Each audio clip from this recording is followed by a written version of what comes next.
University includes Citizens Clean Election Commission. By way of information for you, ASU is a nonpartisan organization. That is, they never support or oppose any candidate or any political party. For this reason, the Clean Elections Commission has chosen ASU to conduct its candidate forums in Legislative District 23. The Clean Elections Act is a campaign finance reform measure which was passed by Arizona voters in 1998. Participation as a clean elections candidate is strictly voluntary. The system provides full public funding for qualified candidates who illustrate the support of their constituents by gathering $5 qualifying contributions from registered voters in their legislative district. They must also adhere to contribution and spending limits and may not accept money from special interest groups, and they agree to participate in these forums. For this election cycle, the Citizens Clean Election Commission has also invited traditional campaigning candidates to participate. None of our candidates here tonight are participating as clean election candidates. You all have cards for questions. If you write one question per card, please, and hold it up, one of the volunteers will pick it up and get it to me. It may not be immediate, but I will get them before we start, as we're getting into the questioning period. We screen your questions for clarity, to eliminate duplications or speeches or personal attacks on candidates. If you have more than one question or need another card, just raise your hand and somebody will provide it.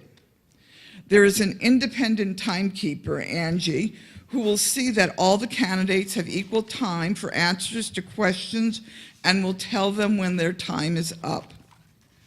We expect and hope that all audience members will give the candidates a fair and uninterrupted hearing. No matter how strongly you may agree or disagree with anything being said.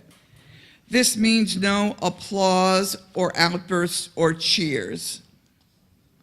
Also, before we get started, I'm asking everyone to please turn off or silence your mobile phones or other electronic devices you may have with you.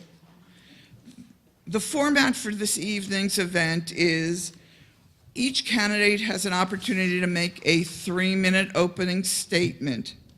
After that, we will move to asking questions from the audience. Each question will be asked to each of the candidates, and they will each have 2 minutes to respond. And then we will move to 3-minute closing statements from each candidate. Let me introduce the candidates who are here with us tonight. The candidate this evening running for Senate is Mr. Jeffrey Schwartz, Republican. The candidates this evening running for the House of Representatives are Ms. Effie Carlson, Republican, Mr. Jay Lawrence, Republican, Mr. Bob Littlefield, Republican, and Ms. Michelle Ugenti, Republican. The order in which we have the candidates speak is determined alphabetically by last name and will progress from that starting point. The closing statements are in reverse order alphabetically. So without further ado, Jeffrey Schwartz, will you please start with your opening remarks? Thank you all. Can you hear me okay? Thank you all for coming and allowing me to participate in the clean election debate. Our family is the foundation and framework of who we are. I'm a second-generation American from a family of immigrants. My grandmother walked from southern Ukraine to Hamburg, Germany under her mother's dress to escape the persecution of Europe. The pogroms were raping and murdering little Jewish girls, and they had no money as they were walking across Europe and bartered for things they found for food and lodging. And they came here in pursuit of life, liberty, and the pursuit of happiness. I grew up in Omaha, Nebraska, graduated high school in 1983. My father was so proud of me. He met me at home. He handed me the keys to a car that he bought me, and then reached into his pocket and handed me the payment book. I said, Dad, how am I going to pay for this? And he said, son, I got you a job on the assembly line at Campbell Soup downtown. You start Monday on the graveyard shift. He said, you have the summer to figure out if you're going to follow our family's footsteps into the Air Force or if you're going to go to college. But just remember, if you go to college, no one will ever take that education away from you. Well, I lasted 3 weeks at Campbell Soup and decided that I was going to go to college. And in 1986, I moved to Tempe, Arizona to pursue my dream of getting a college degree and getting in the real estate business. I worked 2 jobs while I was in college during the day for real estate companies and the evening for restaurants on Mill Avenue. It was a much different Mill Avenue then than it is now. And after I graduated college, I continued in my career of working in real estate, developing communities throughout the valley, from Buckeye to Scottsdale, from Surprise to Florence, and everywhere in between, working on complex issues in neighborhoods and cities that needed to be solved as a part of our developments.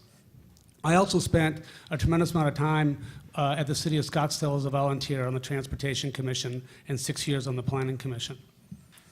So many people ask me why I'm running for state senate, and it's clear. I want to be part of the solutions to the complex problems our state faces. I want to bring business into government and get government out of business. My campaign is focusing on 3 main items: restoring our jobs in the economy, education, and public safety. I appreciate you having me here tonight, and I hope to earn your vote. I'm Jeff Schwartz. I'm running for state senate. Thank you. Thank you so much. Effie Carlson, will you provide us your opening remarks, please? Sure. Hi, everybody. My name is Effie Carlson, and I'm running for the Arizona House of Representatives for District 23. That's Scottsdale, Fountain Hills, and Rio Verde. I'll tell you a little bit about me first. I'm a native Arizonan. There's actually 4 generations of my family that live here in District 23 right off Hayden Road, so that's pretty cool. We've been here for a little while. I'm a mother. I have 3 children. I have twin boys who are 8 years old, and my daughter just turned 2. I'm married, and I own my own business. So I'm a business manager for doctors in private practice. And these are all the reasons that I'm running, because government impacts every day of my life and every hour of my day. And I care what Arizona becomes, not just in the next year, but what happens in the next 50 years, because the choices that the state makes and the decisions and the policy issues that we deal with affect everyone in this room, and not just now, but our future. And in Arizona, we have an opportunity as a young state to really set the course. That's something new, something different, and to be honest to our roots of who we are as Arizonans. And so I always tell the story, especially it hits home here in our district, because who we are as Arizonans are people who see opportunity in the desert. We're people who come to places like Scottsdale and see an ancient irrigation system and see opportunity. We are people who are visionary and we're gutsy, and that's who we are, and I want that to be how we're represented at the legislature.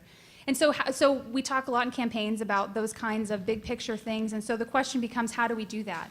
And so it's really clear to me how we make sure that the next 50 years are great. And so my kids can grow up and have the same opportunities I did, a great education, can start their own business if they want to, and hopefully move in right next door, because like I said, they're 8, and I still want them as close as possible all the time. Is we have to just get back to doing the job. And the job is very simple for the state. It's education, public safety, and infrastructure. That's the job. And so I'm running because I just want to do the job. This isn't about politics or parties or anything else. It's just about putting our heads down and doing the work. And with all the things that are going on right now in our state and what's making headlines, we all know that we need leaders that are going to do that are just going to do the job, do the work, and make sure that we're creating as solid a foundation as possible for the people in this room and the people of our state. And so that's the reason that I'm running. And I hope that today I say something that earns your support and your vote, and I look forward to your questions. Again, my name is Effie Carlson, and I'm running for the House of Representatives. Thank you. Thank you so much. Jay Lawrence, will you provide us with your opening remarks? I'm glad you all are here. My name is Jay Lawrence, and political party is important. Effie may not think so. I believe it is, and I will, during the next few minutes, explain why it's important. I was on KTAR for 26 years. I've lived in the Valley 30 years. I was on KTAR as a talk show host for 26 years. I've probably spoken to more people in that 26 years than everyone in this room has spoken. Thousands and thousands of people over 26 years as a talk show host. And what I heard people say was, leave me alone, don't touch my money. And I will dedicate myself to that. Leave me alone means no regulations. The governor right now has a moratorium on regulations. When I get to the House of Representatives, I will make that permanent. I will also add no regulations. I will not be part of regulating business in any way. It can only hurt all of us by regulating, and also don't touch my money. If the state wants something, if the state has decided that it needs to spend some money, then what it must do is not spend some money in another direction. That's really simple. Don't go to you and ask for more money to buy something else. If it's that important, find something less important and take it away. This morning, a wonderful thing happened. The heart is being torn out of the Medicaid expansion that two of the people up here have said they would vote for. That's the difference in party. The district court judge in Washington, D.C. said that, and Arizona is one of the states that where you no longer have to pay a penalty if you don't take an insurance policy. That just happened this morning. It will hopefully tear the heart from Obamacare. The other thing that we Republicans really believe is an end to Common Core. Common Core is evil. Common Core is not the way our children should learn. It stops parents from being part of the mathematic process. It is paid for by the race to the top. There are people up here who say, well, we didn't pay anything for it. Race to the Top gave Arizona $25 million and said, and you must be part of Common Core. There are any number of reasons why it's good to be a conservative Republican. I hope to prove some of those reasons to you tonight. Thank you. Thank you, Mr. Lawrence. Great. Bob Littlefield, will you please provide us your opening remarks? Well, good evening, and thank you all for coming here. My name is Bob Littlefield. I'm running for state representative from District 23, which covers Scottsdale, Fountain Hills, Rio Verde, and Sunflower. All right, first a little about my background. I've lived in Arizona for 53 years. I grew up here. I went to public schools here. From here, I joined the Army in 1968. Went to Vietnam. I did 2 tours in Vietnam as a helicopter door gunner. When I came home from Vietnam, I went to Arizona State, earned an engineering degree. Also married my wife, Kathy. We've been married for 44 years. She's actually an Arizona native. We have 2 adult children who both live in Arizona. I worked in the computer industry for 30 years, and my wife and I formed our own successful computer networking company, NetExpert Systems Incorporated. I was elected to the Scottsdale City Council 12 years ago. I've served there for 3 terms, been elected 3 times. And I believe my business experience, my public policy experience, and my record as someone who's always represented my constituents makes me the best choice for this job. While I was on the City Council, I earned a reputation for fighting wasteful spending and high taxation. It's funny, everybody runs as a fiscal conservative. Nobody comes up and says, I'm a big spender. But I've actually walked that walk and talked that talk. Last year, my wife and I have to give her credit. She actually was the chairman of the committee that opposed the $350 million bond issue in Scottsdale. And even though we were outspent 52-1, we managed to beat it 60-40 in every precinct in Scottsdale. So if you really want to see an effective, pragmatic fiscal conservative in the House of Representatives, I would be the right choice. While I was on the City Council, I also earned a reputation for standing up to special interests to protect my constituents' quality of life. And I would continue that in the legislature. So why am I running for the legislature? When I moved here in 1956, yeah, I'm that old, Arizona was a place of hope. People came to Arizona to get a better life. Not so much today, right? In fact, Arizona is pretty much the Mississippi of the West, isn't it? We're at the bottom in pretty much every category you can think of, economically, education. And I believe that the actions of the state legislature have a lot to do with that. And I would like to change those actions and make Arizona a better state. I believe I like to make it the great state I know it can be, and that I believed it was when I moved here 50 years ago. Thank you. Thank you, Mr. Littlefield. Michelle Ugenti, will you provide us with your opening remarks, please? Thank you. Hi, my name is Michelle Ugenti, your current state rep for this district, District 23. I'm a native, mother of three. I have a 7-year-old, a 5-year-old, and a 3-year-old. And it has been an honor to serve District 23 for the past 4 years. I am seeking a third term in the House of Representatives to continue my work as chair of the Government Committee and a member of the Appropriations Committee. On these committees, I've worked to pass legislation that has improved Arizona's economy and quality of life. My top priority will be and has been a strong, robust economy through developing a skilled workforce, eliminating the budget structural deficit while reducing debt. Right now, we spend approximately $1 million a day on our debt service, lowering taxes, and minimizing burdensome regulation on businesses. And I just want to make this point. Why vote for me? Because I do what I say. I am a proven conservative. It's one thing to say you're going to fight for lower taxes and eliminate the debt. It's one thing to say you're going to eliminate burdensome regulation. It's another thing to do it. There's a lot of competing interests down at the Capitol. It can be overwhelming, and it can be very tempting to cave and to acquiesce. I do not. I have a very conservative record that I am proud of, and I am proud to articulate today as we move on through the debate. I have several endorsements that I am proud of. David Schweikert has endorsed me in this rate, the realtors, our county supervisor, Steve Chukri, Councilman Sal DeCiccio, the mayor, Linda Kavanaugh, the mayor of Fountain Hills, and I look forward to answering the questions as we move forward. Thank you. Thank you very much, Michelle. Now we are ready to move on to the questions. If anybody has written a question that they haven't turned in yet, if you can please hold up your card so we can pick them up and get them. Okay. We got a couple coming. The way the questions go is I will be asking questions in a stair-step order. Every question will be posed to each candidate.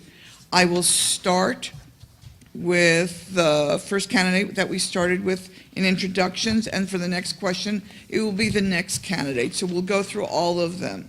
We have a good number of questions. I want to make sure that I can connect and provide all of your questions being answered today. So with that start, the question is, what are you most proud of and least proud of about the state of Arizona?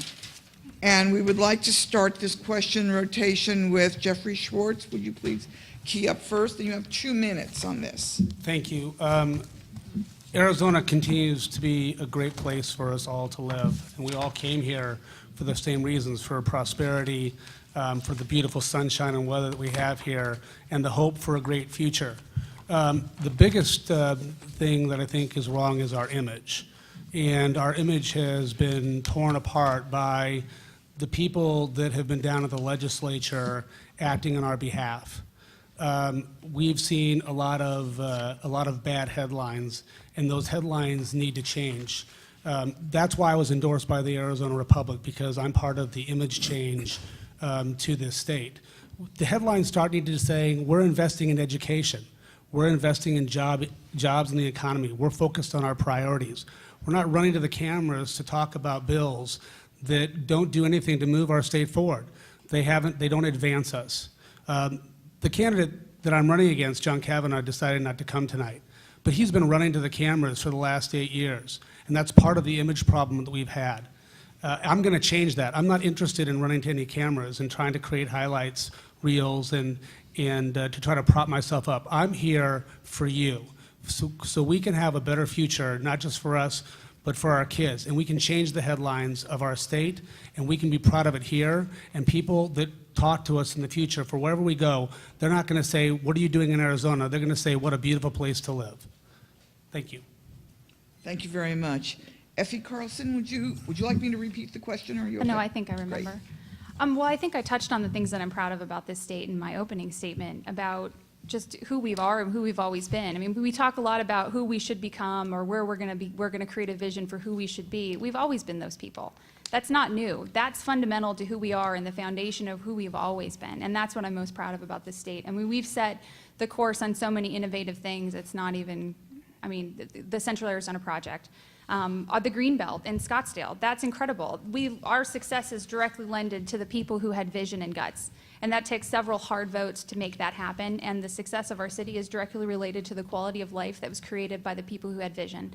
Those are the things I'm proud of about this state. And like I said, that's who we are. And I'm going to mirror a little bit of what Mr. Schwartz said, is that I feel like a lot of what we're presenting to the rest of the world isn't that anymore.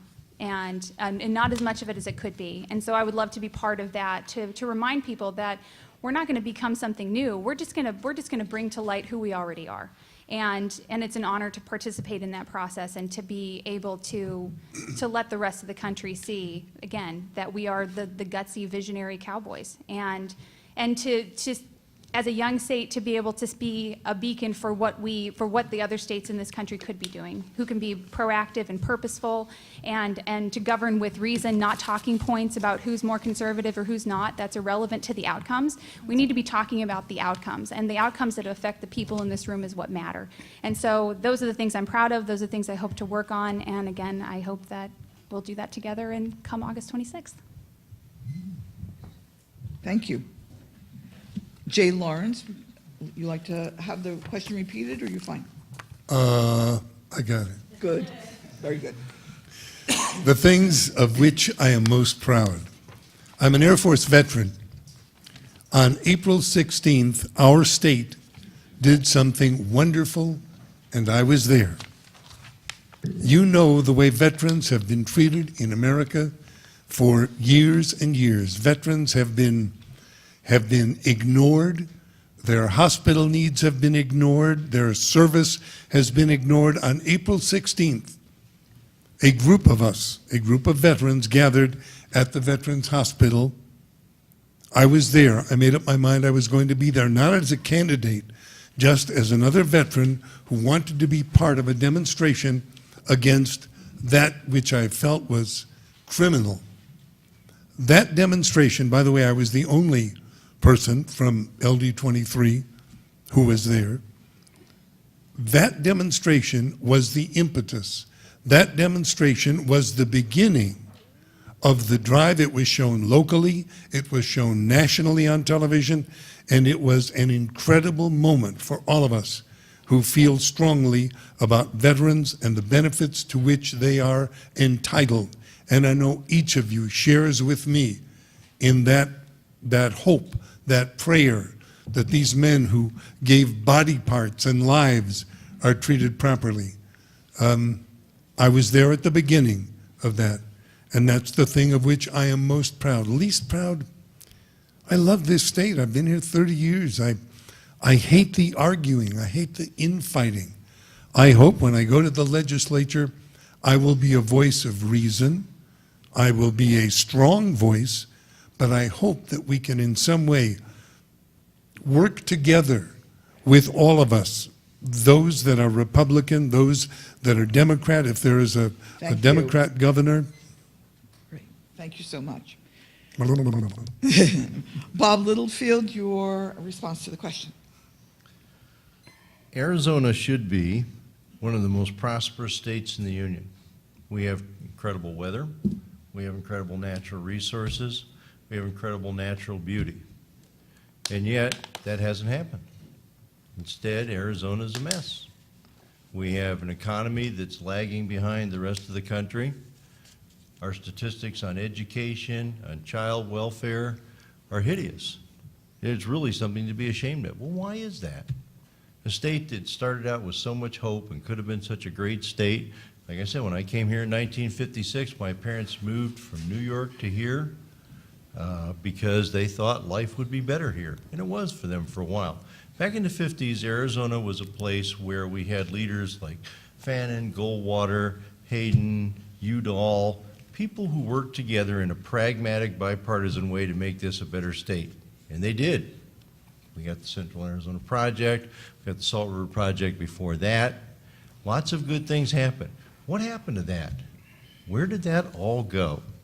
Well, the last 20 years hasn't been that way, has it?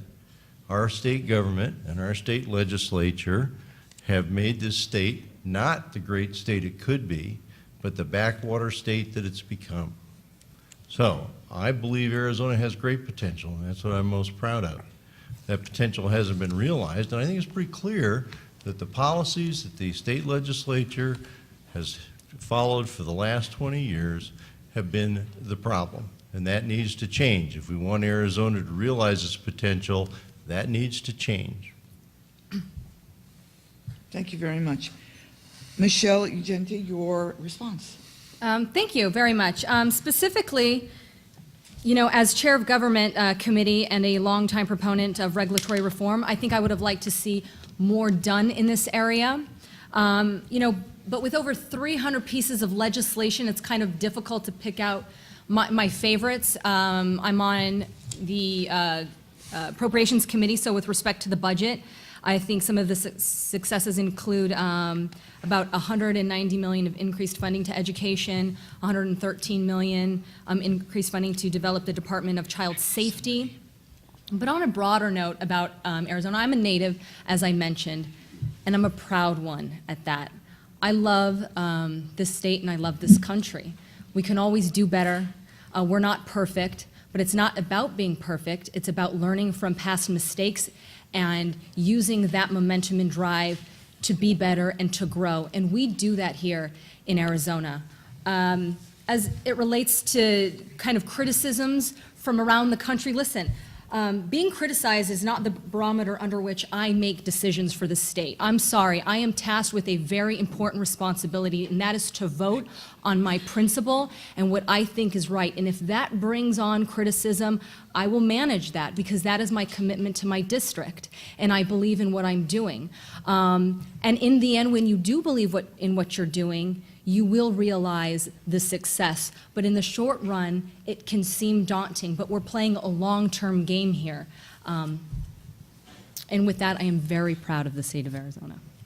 Thank you very much.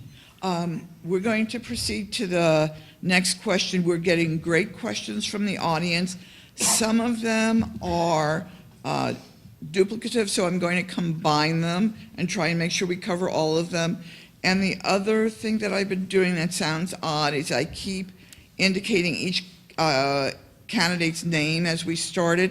This is being recorded, and some people will not be able to see it, will only hear it, so we want to make sure that we're identifying the candidates, because I know you know who they are, and they know who they are, but I wanted to make sure. So,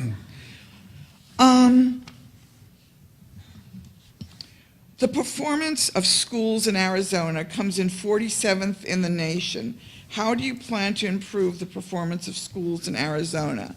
And we're going to start our rotation. Effie Carlson, would you be the first respondee, please? Sure. I think when it comes to education policy, I think we have to remember that the state can't guarantee outcomes.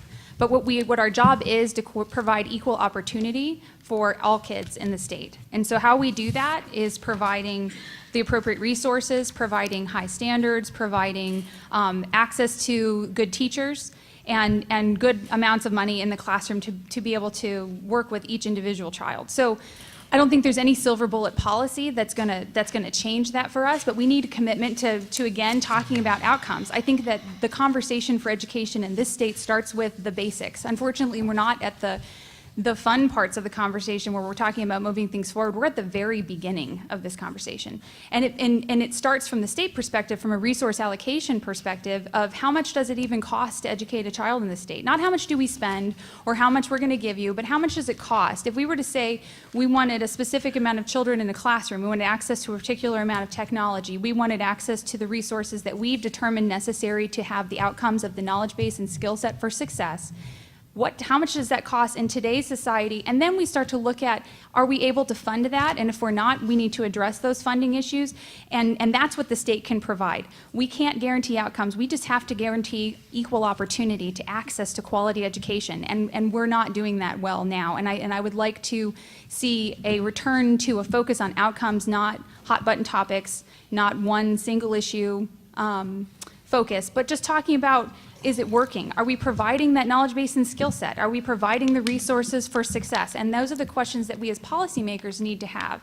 And then we know that policy doesn't dictate outcomes anyway. It's parental involvement, it's great teachers, it's those kinds of things. And so how can we provide the resources to create those opportunities as much as possible in the classroom from the state perspective, and then free up the school boards to be able to deal with their Thank you. individual populations. Got it in there. I got it in there. Right. Jay Lawrence, would you please respond to the question? Yes, ma'am, thank you.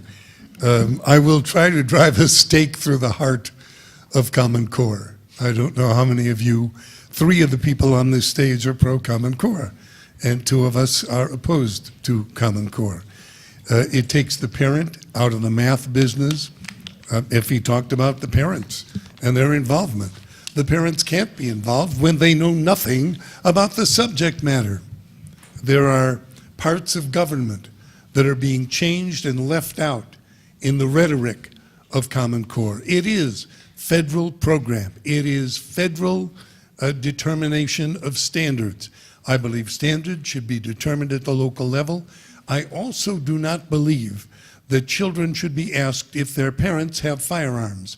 I do not believe that children should be asked of the Republican Party or of what party their parents belong. Now, how to finance, I will end the discussion of Common Core.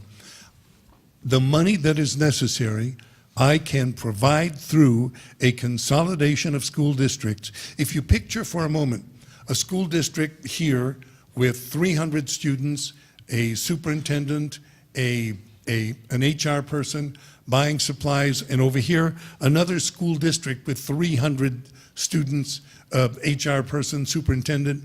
We have so many school districts like that in Arizona that we can save close to, you're gonna say, oh, he's nuts, between $300 and $400 million by consolidating school districts.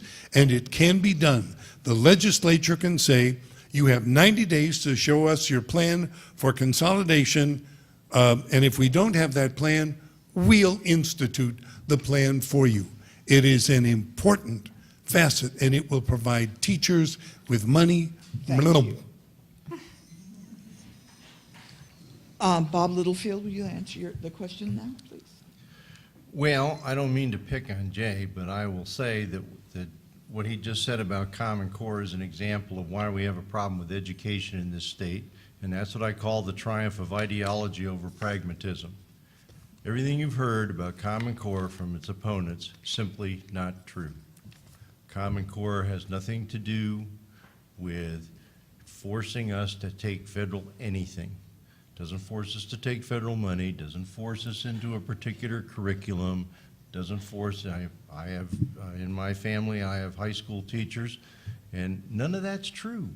But Common Core is something that some folks in our political system have used as a wedge issue. They've tried to turn it into a wedge issue in order to get elected.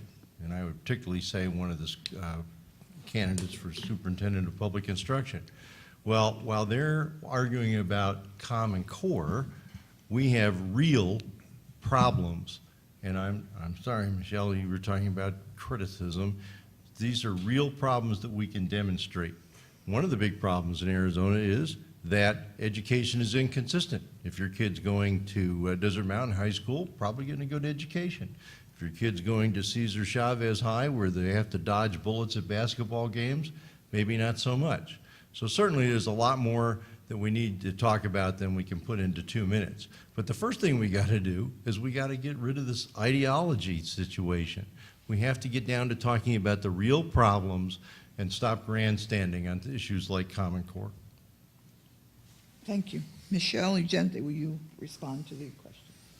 Yeah, thank you. This question gets asked a lot, and it's a complex one, and it's a multifaceted issue, and one that obviously affects all of us because an educated population is critical to our economic success and our quality of life. But like I alluded to, it's a multifaceted issue. So let's talk about a couple of those components. We have money. Money's a big component of it. We're obligated as the state to fund education. And like I mentioned, because of the commitment to that, the legislature funded education, another $190 million over the previous year. But we have engaged parents. We need engaged and empowered parents. They're also a piece of the puzzle. We need effective and empowered teachers. We need challenging curriculum. And we need choice. We need choice so that the market can provide an opportunity. Because let me tell you something, I don't know what's best for every single kid, but I have a feeling I know who it is. And it's the parents. And if they have the ability to make choices based on their child's needs, then that's a good system. We're striving for that. It's something that I'm committed to, and it's something that I've seen the legislature take on as a top priority.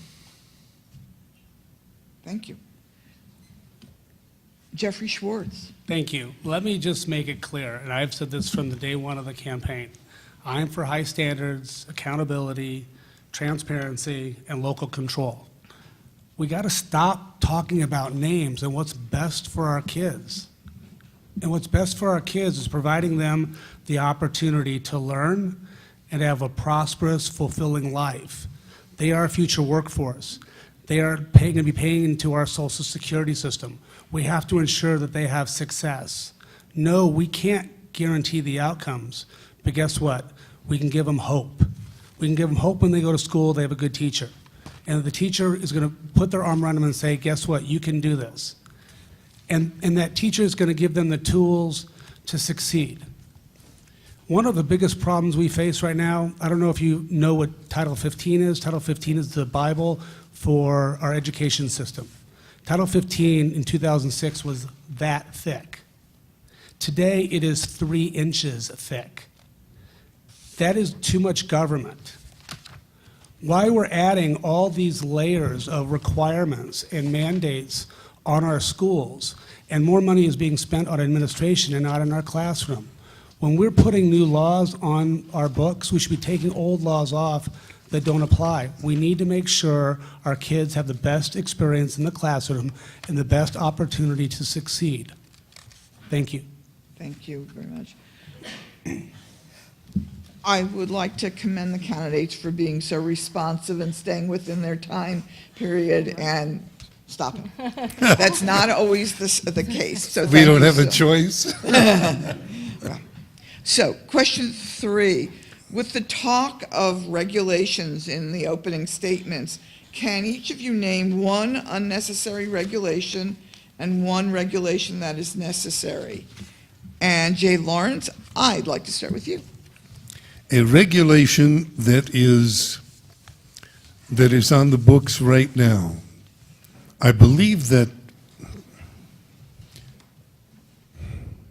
I have to think about it. There are many regulations, and of course I am one of those who opposes new regulations. Regulations with regard to pharmaceuticals. I believe that we have pharmaceutical regulations in the state of Arizona with which I agree. There are certain numbers of requirements of a pharmaceutical before it can be used by individuals. By the same token, here is a regulation in the state of Arizona that says we can't go out of state for prescriptions. That's wrong. We should be able to go anywhere for prescriptions, anywhere in any state where we can buy the prescription for less money. That would be one of the regulations that I would absolutely try to end. And I know that you're going to say that's a federal regulation. It is also the state adhering to those kinds of regulations. Thank you. Thank you. Bob Littlefield, your response.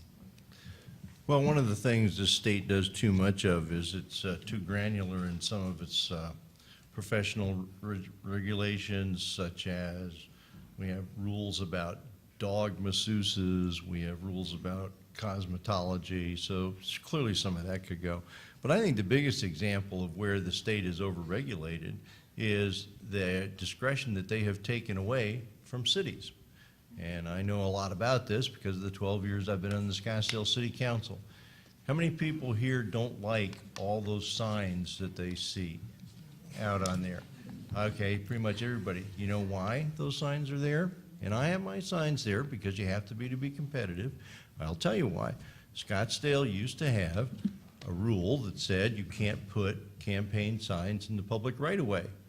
Well, the state legislature, in their semi-infinite wisdom, said, no, we're not going to allow that to happen. So you, those of you who are citizens of Scottsdale, your judgment as passed through your city council, and I think that was a wildly popular idea, was undone by the state legislature. And there's a whole bunch of other things the state legislature has done to take away the discretion from cities and towns, which is the government closest to you, by the way. And so I get a kick out of this. You know, we have a legislature which says, oh, you know, we're all for, less government, but they are just having a great time regulating city governments. So one of the things I would do when I get there, one of the first things I would do is instead of introducing new bills with new laws, I would introduce bills to take some of those laws off the books. Thank you. Michelle Ugenti. Yeah, as I previously mentioned, I've been a long time proponent of regulatory reform, and of course, as chair of government, this is something that I deal with down at the legislature on a daily basis. I have sponsored many pieces of legislation in this area, particularly legislation to create greater choice in the ambulance industry. Oftentimes, it's not necessarily a question of should you regulate, but it's how you should regulate and to what extent you should regulate. For example, in the ambulance industry, certainly regulation is needed, but if it's becoming a barrier to entry and it is prohibiting competition, which ultimately hurts the consumer, right? Because prices are too high and there's not enough competition to drive the prices at a more competitive rate. That's where I'm interested in reforms. Also, there was legislation to modify regulation on the taxi industry, same thing, to provide more consumer choice. I'm a proponent of that because, again, I think that the more consumer choice you have, the more competition you have, you get a better product at a better price. And it's something, this is an issue that, again, I've taken on and I will continue to do. Thank you, Michelle. Jeffrey Schwartz. Thank you. I just want to reiterate what I said earlier about local control, and I think it's along the lines that Mr. Littlefield spoke of, that far too many times our legislators go down to the state and they try to legislate as though they're a city council, and they're not. That's up to the city council to do. And it's up for our school boards to legislate what happens in our schoolrooms. And we're not teachers down at the legislatures, we're policymakers. So I want to go back to the local control. Unlike my opponent, again, who didn't come tonight, he, spends time, I think this year there's 1,100 different drafts of laws that were proposed at the state, and wasn't focusing on our priorities. Laws like his panhandler bill or his potty show your ID bill that were unnecessary and didn't do anything to help our state and just gave us a black eye. I want to focus on removing all the laws and regulations we talked about in the school districts in our Title 15. Things like dust control, where the EPA come in and said that we have a dust control problem here and emission issues, but we have haboobs that happen every day, and so we're penalizing businesses for a little dust moving around when we can't punish God for creating a dust bowl. So again, putting business into government and getting government out of business, that's what I want to do down at the state Senate. Thank you. Thank you. Effie Carlson, your response, please. Well, I think that as Jeff pointed out, there's a 3-inch book worth of education regulation that we can talk about. And some of the examples of that would be things like, you can donate tax credits to your school, and how that money is spent is regulated by the state. So we tell the schools what they can and can't do with the money that's donated to their schools. That's something that is an interesting regulation. So those are things, there are opportunities like that, especially, like I said, in highly regulated industries, in healthcare, in education, those kinds of things. There's tons of opportunity to look at ways that we're being micromanaging, and that, we're not looking at outcomes. But I think when the regulatory conversation comes up, especially in context of campaigns, it's just such an easy thing to say that I just want to deregulate, I want to deregulate, I want to deregulate. But regulations are in so many ways, they're purposeful. And the questions we need to ask is, do I want to deregulate or not? That's not the right question. Is the regulation serving a purpose? And so when we're looking to deregulate or to regulate, we need to look at, is it serving a purpose? Is it protecting a consumer? Is it untying the hands of business and creating opportunity? Is it doing those things? Those are the questions we need to have, not a blanket statement of, I like regulation, I don't regulate regulation. I like good outcomes for the people of this state. So there are tons of examples of positive regulatory environments of things that we need, that we should and do protect. The bail bonds industry, which is something nobody ever thinks about. You know, they deal with highly vulnerable populations, and they're a very low regulated industry. Then we overregulate areas that affect everybody, like education, healthcare. Like I said, we do a lot of deregulating of the things that we like and a lot of overregulating of the things that we don't. And I would just love to see a consistent conversation in the regulatory environment, so then we could have more purposeful, outcome-focused conversations about being strategic in the ways that we are deregulating or regulating the people of this state. Thank you so much. A little switching of topic. Is there any stand that you as a legislator can support that works towards solving the illegal immigration problem? So, I'd like to start that with Bob Littlefield. Well, it's interesting. My favorite columnist at the Republic, and that's a pretty high bar because I'm not a big fan of the paper. So anyway, but it works. They're not a big fan of mine either, so it all works out. Robert Robb made an interesting point the other day that illegal immigration is an issue which has been grandstanded to death and then beaten to death again. And the latest crisis that we're in, with all these children coming up from Central America, which once again we could talk about for days, there's a situation where, once again, it's now dominated the gubernatorial campaign. And he made an interesting point, and he said simply, if the state of Arizona could have solved that problem, do you not think that Jan Brewer would have done so? Does anybody here, whatever you think of Jan Brewer, does anybody here think that Jan Brewer is soft on illegal immigration? The answer is no, of course not. And so you hear a lot of grandstanding about what the state should do.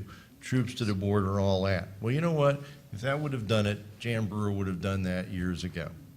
So, now does that mean there's nothing we can do? No. We have to make sure that our first responders and the law enforcement that has to deal with this in those areas has the resources they need. But anybody who tells you that they're going to get elected to a state office and that they're going to solve that problem is shining you on. It's simply not true. Some problems have to be solved at the federal level, some have to be solved at the state level, some have to be solved at the school board level, some have to be solved at the city council level. So while it's not true that there's nothing we can do, it's also true that we're not going to solve that problem at the state of Arizona level. And anybody who tells you that they are, don't believe it. Thank you. And if we could please refrain from applause that, Yeah, but if they're applauding for me. well, You even may for save him. your applause for a moment, and I'll be there. Thank you, I appreciate that. Michelle Ugenti, your response, please. Yeah, thank you. Illegal immigration will always be an issue, and it will always be a real and relevant issue, and it will also be an issue that gets highly charged and politicized and abused. But for Arizona specifically, I mean, it's relevant certainly for us. We're a border state, which I think is a good thing. I think it's a point of pride. I enjoy being a border state. However, it has come with its challenges. Illegal immigration does cost the state in incarceration, education, and healthcare. It just does. And as a state, and certainly as someone who sits on appropriation, managing our resources is critical, because we just don't have endless resources, and there's a lot of other obligations that we're required and mandated to pay and support.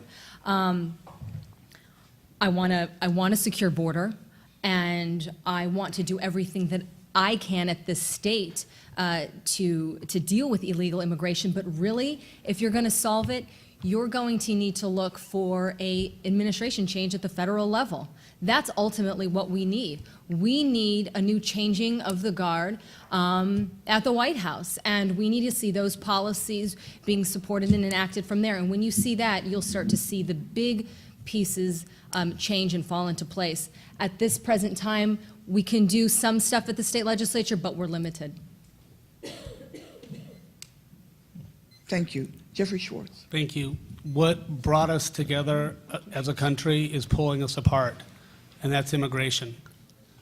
Listen, I support legal immigration just like my grandparents did when they all came over here from Europe. But our federal government has failed us, and they continue to fail us. We need to work harder with our congressional delegations, not just from our state, but with our other border states. There's 4 border states. We need to have a stronger coalition so we have one unified voice in Washington. And yes, I will agree with Michelle that we do need a change in the guard. We need a new president, and hopefully we'll have a Republican president in 2016, and they'll stop kicking this can down the road. It aggravates me just as much as it aggravates you, but we are limited. We've all been promised, by a multitude of people that we're going to have immigration reform here in Arizona, but we don't have the money or the resources, nor the ability to do it. We still have a porous border, and if they don't come in here, they come in from somewhere else, or they're bust here. So, but again, we have limitations, and we just need to be fair to everybody out in the community. As much as we're all passionate about immigration, there are certain limited things that we can do here. But I will do whatever is in my power and ability to, as a state legislator, as a state senator, to make sure that we do the right things for our community as it comes to immigration. Thank you. Thank you, and we apologize for that interruption. okay. Little musical break. Effie Carlson, please. Well, I don't know what I can say that hasn't already been said. I mean, I agree that we are limited, but I think the immigration issue in Arizona speaks to a larger issue overall as we have as a state. And that's the investment in what our fundamental obligations are to the people and the social contract we have with our taxpayers. And public safety is one of those things. And so it's, in campaign season, you hear a lot of, like what everyone has said, you hear a lot about campaign promises about secure borders and those kinds of things, and I absolutely support any efforts and any efforts to do that, and continue to support our federal delegation to do that as well. But at the same time, our current legislature's cutting funding to things like DPS. And so we talk about securing our border, and then we underfund our public safety in departments. So my question is more about priorities, is that we talk a lot, but we don't do the job. And the job, again, education, public safety, infrastructure, that's the job. Like I said, that's why I pay taxes. That's what I want my money spent on. That's, like I said, that's the social contract we have with the people. And it's easy to get caught up on these hot issues and distract from the fact that while we're getting caught up on these hot issues, the things that we can't solve as a state, we're completely ignoring the job that we can do and the things that we can do in the arena of public safety. And so I hope, again, and one of the reasons I'm running is just to get back to just doing the job. And it's not complicated, it's not difficult to understand. Let's just do the job. And when it comes to public safety, it's a bigger issue than just illegal immigration. It's about foster care, it's about CPS, it's about the developmental disabled, it's about prisons, it's about all of these different issues that affect our budget, that affect our people, that affect our future. And I would just love to see that public safety conversation broadened on a policy level, away from things that we can't control to things that we can, and move past that frustration to moving our state forward. Thank you. Thank you. Jay Lawrence. I wish that I had received the immigration question rather than the regulation question. I would have been much better. The children that are coming in down at our Board of Children have beards thicker than mine. They are not children coming in. There are young children, yes, but there are older 17, 18-year-olds coming in. Some of them bring disease. Some of them bring with them, who knows, a nuclear capability. Are there people able to sneak through our borders and endanger all of us? Yes. Rick Perry in Texas is sending 1,000 National Guardsmen to the border. Jan Brewer said she did. By the way, Jan Brewer, you're wrong. She did send National Guardsmen to the border, but did not give them the power to act. She said, I would like to send 1,000 people, as Governor Perry did, to the border, but we don't have the money. Sheriff Joe Arpaio, one of the people who's endorsed my campaign, made an attempt at stopping illegal immigration. 1070 that our governor signed was a marvelous regulation that the federal courts have watered down. The stopping of illegal immigrants and returning them to ICE and returning them to their own country. I was with David Schweikert yesterday, and David said there are 2 airplanes a day flying illegal immigrants back to the countries from whence they came. We need 14 planes a day. The numbers are staggering, and we can stop them with a president who had some guts and was able to say something about the illegal Thank you. immigration. Thank you. This is a combined question, but some of them are yes/no parts. How long, well, it's a one statement. How long have you been a registered Republican?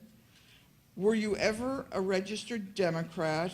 And then, do you feel it is important to live in the district in which you are running? 3 parts. And I'd like to start with Michelle Ugenti. I have been a lifelong registered Republican. I registered quickly after my 18th birthday. I've never been a registered Democrat ever, and I think it's very important to live in your district that you represent, Thank you. and I do. Jeffrey Schwartz.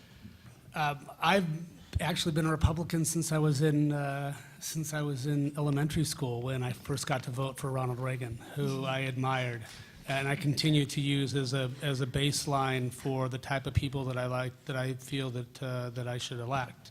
We should elect. I registered as a Republican the day I had to register for the draft when I was 18 years old, and I've always been a Republican and very proud of it. And Oh, yes, I have always lived, yes, I live in the district. okay. I live at 8701 East San Felipe Drive. If anybody has any questions, they can come knock on my door, night or day, I'm available. Okay, this is all about you and making sure that I'm available for you and everybody can, and I mean that I'm really here for everybody and my door is always open. I want to hear from the community and that's what's important about this election is bringing, governments back to the community. And so I'll leave it with that and you can move on to the next. Great. to My Effie. family is coming over for dinner tonight. That's fine, the barbecue's ready. Thank you. Effie Carlson. I've always been a registered Republican, so since I was 18. And I think it's important to live in the district because, again, I was talking with some of the ladies in the audience before we started about one of the jobs that I think we could do better as legislators, which is participating in our communities in more visible ways. Because we talk a lot about policy and what we can be doing and what brilliant idea we're going to have at the legislature, but there are so many awesome things happening in our communities all the time. And when we're not participating in our community, we don't know. And so how can we help them? How can we work together to move things forward again? So yeah, I think it's important to live in your district, and I do. I'm not going to give you my address, but you probably can find it. But my door is always open too. Thank you. Thank you. Jay Lawrence. This question was brought up purely for me, had nothing whatever to do with any of the other people sitting up here. There's a political consultant in the audience for, I won't say for whom, but the question is brought up regularly because I was a Democrat, which, by the way, wasn't bad for Barry Goldwater. By the way, wasn't bad for Charles Krauthammer. Wasn't bad for Ronald Reagan.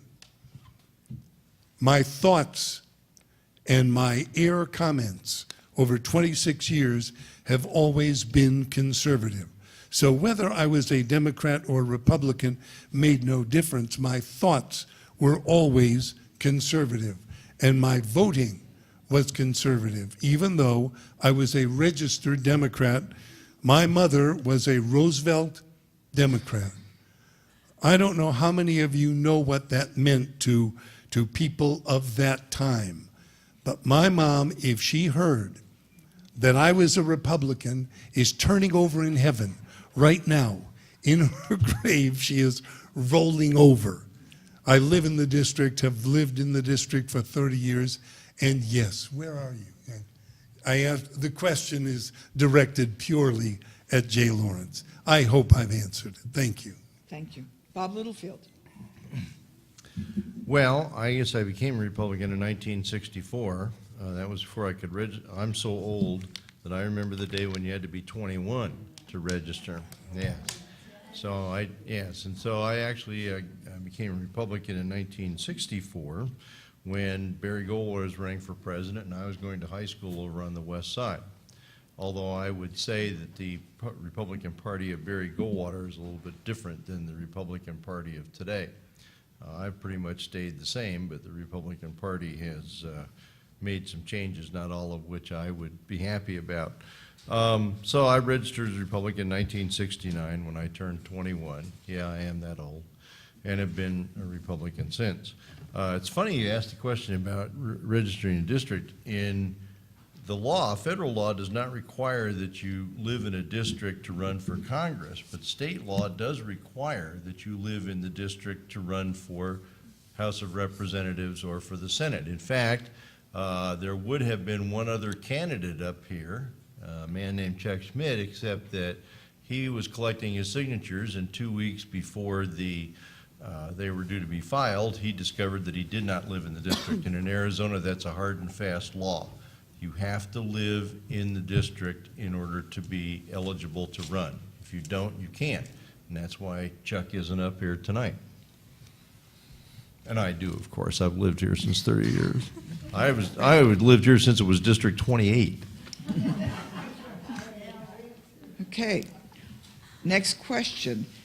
How do you feel about giving tax incentives to promote new business coming into Arizona? And we'll start with Jeffrey Schwartz. Up. Thank you. Well, I think it's important when you're talking about giving incentives that you first put into context what your goals and objectives are for your community. I'm not for handing out money to the corporate tills for them to make money, but I am a proponent of trying to create opportunities for industries to succeed, but measured opportunities for them to succeed. So it's really important when you do give some sort of incentives, whether it's infrastructure or tax incentives, that if a company is going to use those, that they provide you with what they promised you. So as an example, if a company says, I'm going to bring you 500 high-paying export jobs. So there's two types of jobs in our industry. There are export and domestic. Export jobs are jobs for companies that can do business anywhere in the world, but they choose to do it here. And they export their business everywhere else in the world. They then create the domestic side, which is the Walmarts, the Kmarts, and so forth, that follow them. So they create a whole bunch of new jobs and sales tax as a result. But when a company says they're going to bring 500 jobs here and they bring 250, and we've given them all those tax incentives, they have to pay us back. There's no free ride for any incentives for any business unless they pull their own weight and they deliver what they promise. Thank you. Thank you. Effie Carlson, please. I'm going to shock everybody for a minute and say it's about outcomes. That's been the theme of every question that I've answered. But I think that this falls into the same category with all of any kind of tax and regulatory changes, is that when you bring something in, the whole point of a tax incentive or a tax change is to have a greater net revenue on the other side for the state to provide the adequate resources to do the job that I've been talking about, education, public safety, and infrastructure. That's the point. And I think what we don't do well, or what we could do better, I think there are good examples and bad examples and everything, is that we could be more purposeful in how we're doing that and be more measured in how often we're willing to do that. Because I think a lot of times when it comes especially to tax cuts and those kinds of things for industry, we don't wait to see if we were right on the other side. So we offer incentive, we do a tax cut, and then we do another one before the other ones are even finished rolling out. And so we never get to see if the whole point of it was to generate jobs, to create opportunity, to create greater net revenue overall without having to raise individual taxes. So I think it's just a matter of being more purposeful in that, and also to illustrate the point too that there are other ways to bring business other than tax incentives. Incentive can mean a lot of different things. And we talked about it earlier about what we love about this state. I mean, there's a lot of intrinsics in this state, you know, quality of life, weather, and those kinds of things. So when a CEO is making a decision about whether or not to move a business, they're going to look at the bottom line, but they're going to look at the intrinsics of the area as well to be able to recruit talent to their business as well. And so those are other ways that we incentivize business is we invest in our education system. We provide a good quality of life. We have good, safe environments. Those are other incentives for business. And so I think we just have to be more purposeful in sort of that, in how we administer those outcomes. Thank you. Jay Lawrence. If you do something for a business to bring it to the state, you should do something for business in the state in order to keep them and reward them for the business that they do every day in the state. Now, let me tell you an idea that I have that is really important. The businesses in California or wherever are looking for trained staff, trained workers. I have a plan. I will go to businesses in the state of Arizona. I will ask them if they will take interns. You know that people graduate from high school and they drift off into something, maybe I'll go to college. The people that go to college, a small percentage of them graduate, and the smaller percentage of them that graduate work in the career field that they've trained for. I will begin training. I will go to businesses. Now, this is not trade school. I will go to the businesses. The states won't pay for this. I will ask for their help. Train construction workers, train hairdressers, train secretaries, train medical personnel, dental personnel.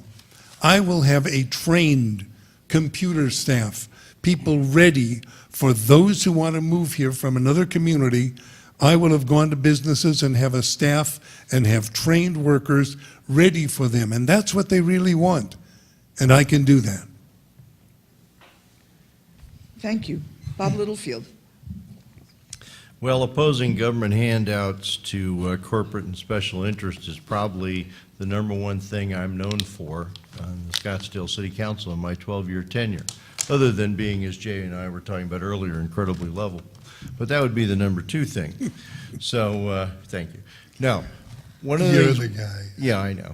And so one of the things that we do in Scottsdale is we spend a lot of time trying to attract new business here. So I have spent a lot of time talking to relocation consultants, talking to people who have moved their companies here. And they're not interested in subsidies. Subsidies don't create prosperity. What they're interested in is quality of life and low taxes. That's the two things they want to see.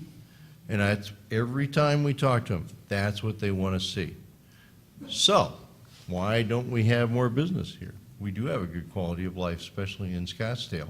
Well, one of the problems we have, and this is one of the criticisms I have with the current legislature, is we spend a lot of time shooting ourselves in the foot.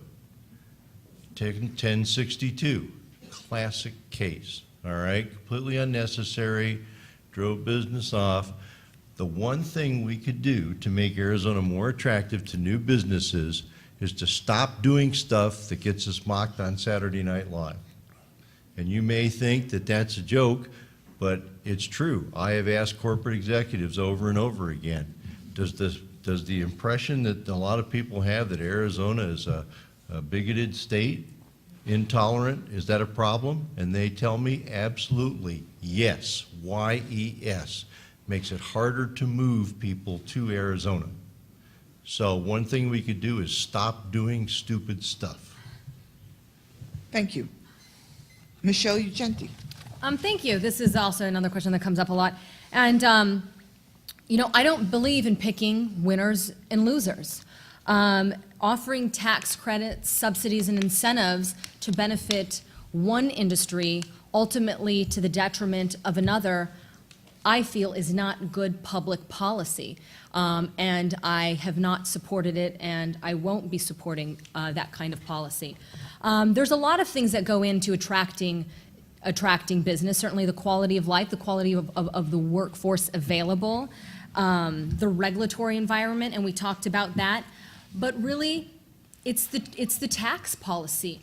I want something that's as broad-based as possible, as consistent and predictable as possible, that again, doesn't benefit one to the detriment of the other. In 2007, we passed the Arizona Competitive Package, which phases the Arizona corporate income tax down. This was supported by business. This is what business wanted to see. Specifically, the Arizona Chamber of Commerce pushed this. And I bring it up to highlight businesses came down to the legislature wanting to see broad-based tax reform. That's what we delivered on, and that's what I would continue to support down at the legislature. Thank you. And this will be our last question before our closing remarks. Who would you like to see as the next Speaker of the House and as the next Senate President? And we'll start with Effie Carlson, please.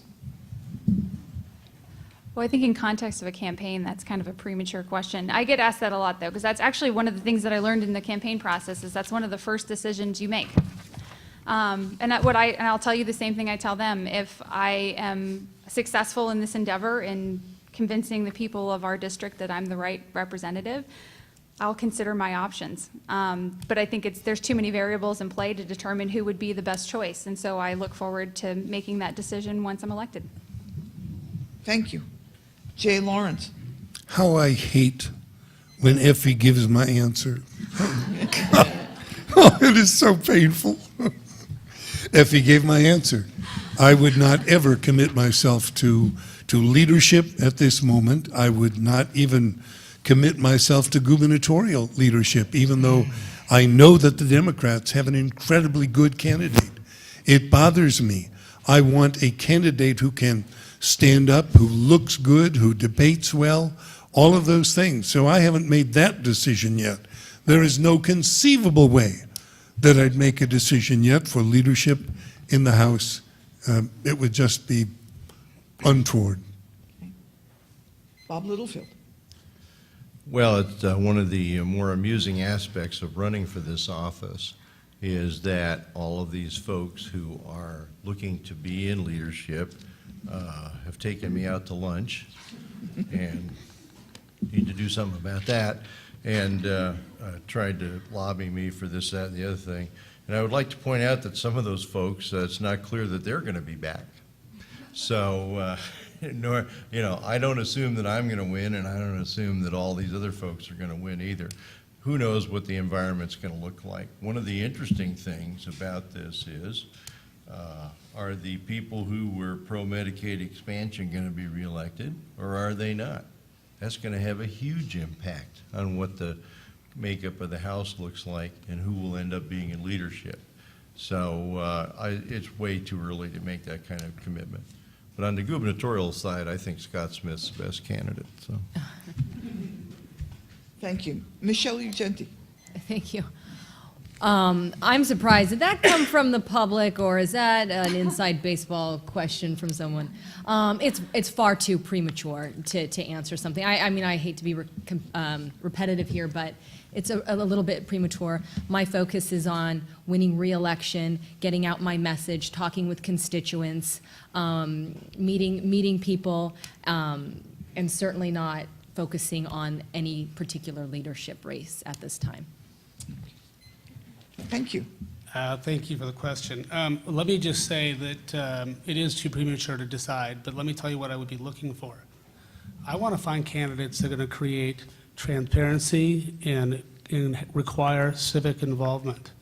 Right now, in the appropriations, we have basically an appropriations committee that just answers to themselves. They make decisions in backroom halls, and they cut deals.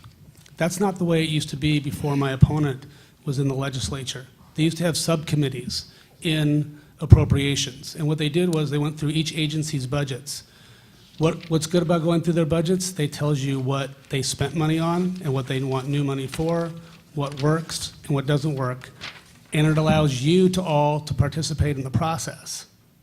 That's the kind of leadership that I want, and I'm going to be advocating for. We don't know who's going to be down there yet, but that's who I'll be gunning for. Somebody that's going to represent us.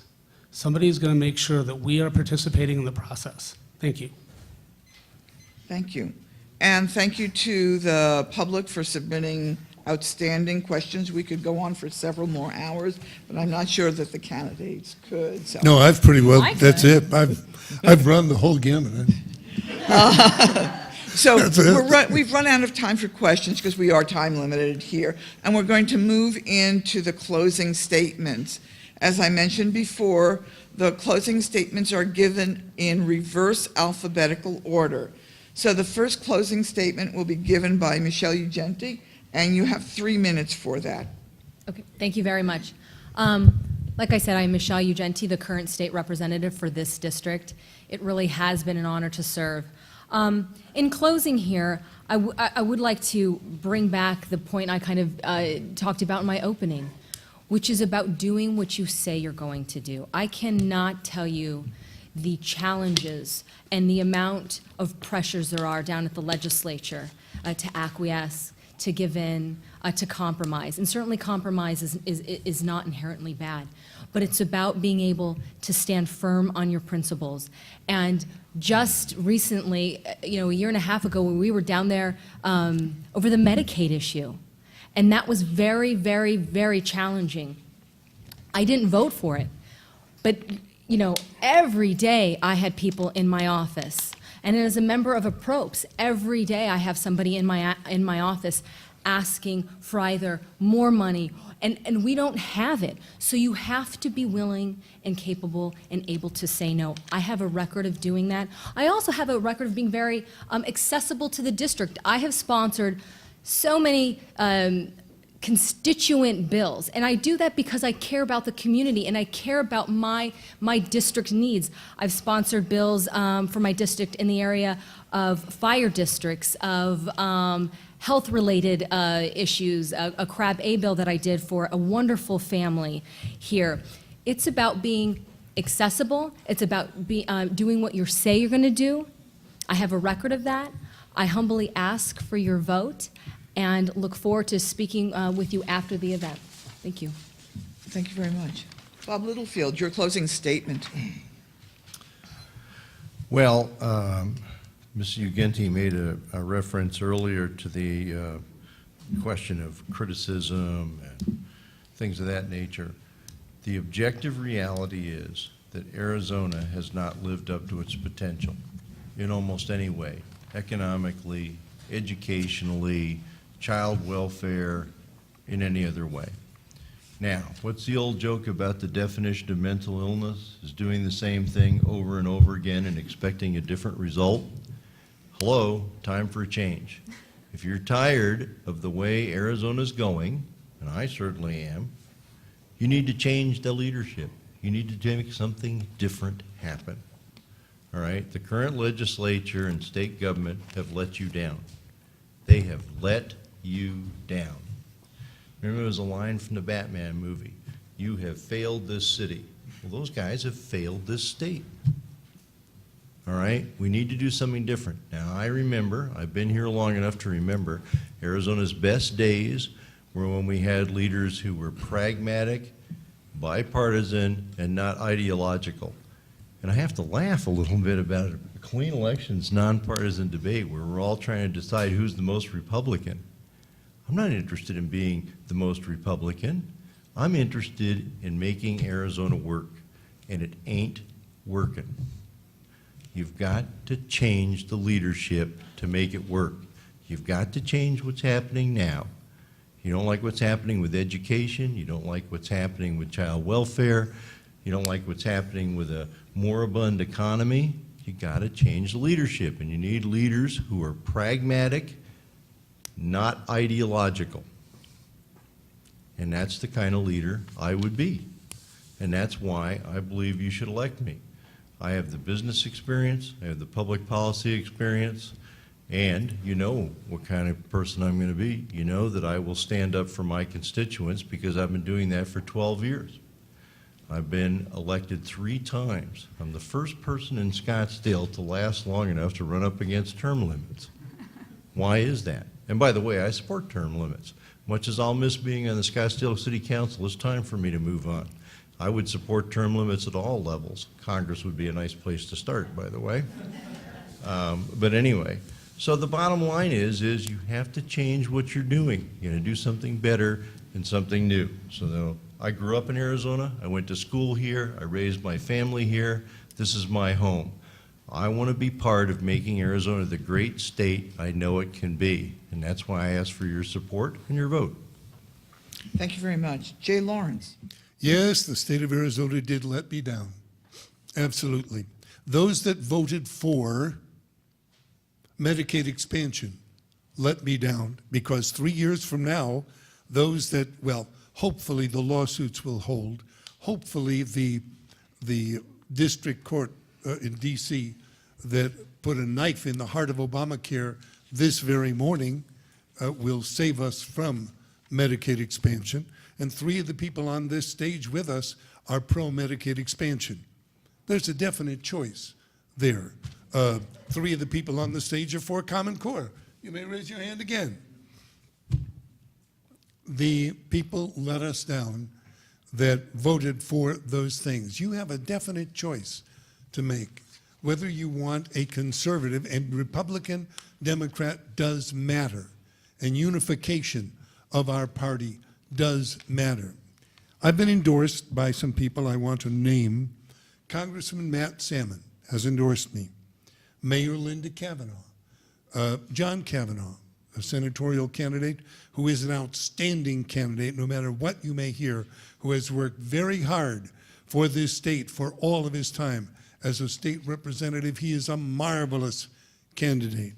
I've been endorsed by Dr. C.T. Wright. You may or may not know him. Let me read, I received this today from David Schweikert. For as long as I've known Jay Lawrence, he's been passionate about the cause of liberty. Jay is one of my all-time favorite conservatives. I am that. If you want a conservative legislator, I will be that. And that I promise you. I will do something about illegal immigration. I will be part of the change that has to take place at the state of Arizona. We've got to back it. Wrong side. Wrong side. You didn't like it and your phone wasn't working. We apologize. Please That's continue. okay. I will be a Republican. I will be a conservative. I will be a patriot, always. My America, my Arizona. Thank you. Thank you. Effie Carlson, please. Well, I'm just going to start out by saying that Jay's only interested in partisanship unless it relates to his particular registration, but that's beside the point. So I think they're all right, that it is time for a change. And what's being offered isn't necessarily that. I mean, as a voter in this district, I don't feel like, part of the reason I'm running is what I wanted as a voter was I wanted somebody who wasn't going to just tell me what I wanted to hear. Wasn't just going to decide from a poll what the best talking point was going to be to get the vote. The person that was going to come back when the tough choices need to be made, which are going to happen. I mean, our budget is in a major, we're going to have a real issue and some real work to do come January. This isn't going to be easy. We're not going to ride the wave of some other person's success and be able to act like we did something about it. There's real work to be done. And what we need are not people who are going to grandstand on this talking point or that talking point or who's a true this or who's a true that. It's irrelevant. We need people who are going to do the job. The job. That's it. That's all I want to do. I want to do what all Republicans say. I want to take responsibility, put my head down, and get to work. That's it. It's not complicated. It's not It's not something that is gonna, I'm gonna put on a mailer, but that's what it is. I mean, and that job, again, is very clear. It's education, it's public safety, and it's infrastructure. And as a voter, that's all I want. I just want somebody who's gonna strengthen the foundation of this state and not placate me with platitudes about loving our state and in the meantime working against it. I want better. And I want more, and I know that we can do it. I know we have done it in the past, so it's not like we're asking for something revolutionary. It's time to just do the job. And I don't know how to say that more plainly. That's it. And when I'm talking, that's what I'm talking from the perspective of a voter. I'm not just a candidate in this election. I have to make choices about the people who will represent us as a voter too, from the governor on down. And so I'm paying attention, I'm watching from that perspective. And that's the litmus test I have for myself, is am I being someone that I want to vote for? Am I being someone who's going to focus on the outcomes, who's going to care what happens on the other side of that really well-crafted statement? I want to know that the choices we make are the best choices, and they're going to spend time talking to whoever we have to talk to make sure that those choices are the best choices, because that's the entire job, is to listen, it's to learn, it's to take yourself out of the equation and look at fact and decide, how do we move forward? That's it. So we can stand up here all day long and talk about conservative this or Republican that, or Medicaid expansion or Common Core, all the different things that get everybody all hot and bothered. But what we need to be talking about is who's going to do the job. And when it comes time to make tough choices, who's going to make those tough choices? Because we're in the situation we're in next year because we didn't make the tough choices 4 years ago, 2 years ago, and I'm, as a voter, I'm done with that. Thank you. May I ask, did I have time left when you put up the sign? Any seconds? Yeah, you did. Thank you. May I take that? No, unfortunately, it's I not. can't say that. No. That's all I need. Well, no. Huh? Unfortunately, no, we do, there is time after the event is over, so.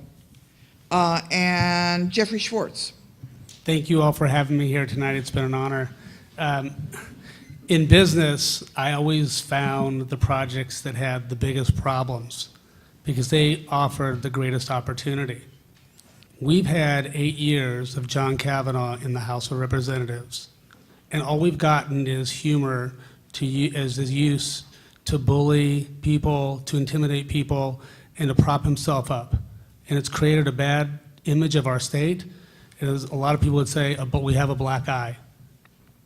And now people are considering what's happening in our state is just not a one-time occurring event, but it's actually it's actually something that continues to occur, and that needs to change. There's too much talk about what happened in the past, and nothing about what's going to move us forward. We can't live our lives through our rearview mirror. We need to focus on priorities, and that's what I'm going to do on this campaign, and that's what I'm going to do when I'm elected as the next state senator. I'm going to look forward, long-term solutions, creating jobs, fixing our economy, working on our education, restoring our public's interest in our community and trust, and how we spend their money, creating transparency, having you participate in the process. I've personally knocked on over 2,000 doors myself this campaign, and I'll tell you how rewarding it is to have people invite me into their homes, to offer me water, and to thank me for spending the time in the heat to come out. And they just feel disconnected, that nobody's listening to them, there's too much bickering, and everybody's down at the Capitol to prop themselves up. I am you. I feel the same way. And I want to be part of that change. Because the only way to solve the problem is to participate in the solution. So I'm hopeful that I've earned your vote tonight. You all know where I live now. And I think it's real important that we continue to focus on where our state wants to go and how we need a new change of leadership to get us there. Thank you very much. Thank you. And to the candidates, I'd like to thank each of you for taking the time to participate in this evening's event. To the audience, thank you to each of you who took the time to come here and inform and educate yourselves before voting. We encourage you to find out more about clean elections and the candidates running for office by visiting www.azcleanelections.gov. And as an added bonus, a video of this forum, as well as the other clean election forums, will be posted on the website within 72 hours of this evening's event. Also, please complete the survey that you received when you arrived and return it at the registration table. If you didn't receive a survey, there will be ones available to you. Thank you very much all for coming tonight, and good night.